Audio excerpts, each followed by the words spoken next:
আসসালামু আলাইকুম। আমরা শীতলডাঙ্গা মাঠ পার হয়ে ভোজডাঙ্গা তেয়ামাথায় অবস্থান করতেছি। আপনারা দেখেন দৃশ্যটা, তেয়ামাথা এটা। তো এখানে আপনাদের লাইভে দেখাচ্ছি, এখানে হাজার হাজার কৃষকের আম, বর্তমান আম চাষিরা খুব কষ্টের মধ্যে আছে।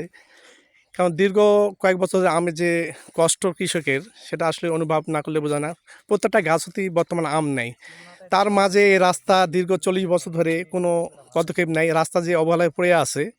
তা আসলে এই রাস্তাটা কৃষকের যে কষ্ট আপনারা না দেখলে বুঝতে পারবেন না। তো এক ভাই আছে, আসসালামু আলাইকুম ভাই, আপনাদের এই রাস্তাটা কত বছর ধরে পড়ে আছে? ভাই আমরা হুঁশে দেখছি ভাই ল্যাংটা হয়ে তাও কত বছর হবে?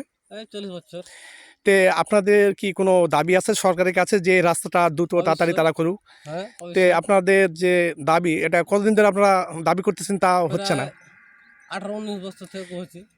তে ভাই আমার সামনে আসলে দেখলেন উনি 18-20 বছর ধরে এই রাস্তাটা এই অবস্থায় অবহেলায় পড়ে আছে। তো এটা সরকারের কাছে ওনাদের আবেদন যেন এই রাস্তাটা শীতল মাঠ এবং ভোজডাঙ্গা যে শীতলডাঙ্গা শীতলডাঙ্গা এবং ভোজডাঙ্গার মাঝে যে 6 রাস্তাগুলো নম্বর ওয়ার্ড। মোটামুটি যে অবহেলায় পড়ে আছে, দ্রুত তাড়াতাড়ি এই রাস্তাগুলো মেরামত করা হোক এবং পাকা করা হোক। এতে বিশেষ করে আমের কৃষকরাও উপকৃত হবে এবং সকলের জন্য ভালো হবে। আসসালামু আলাইকুম।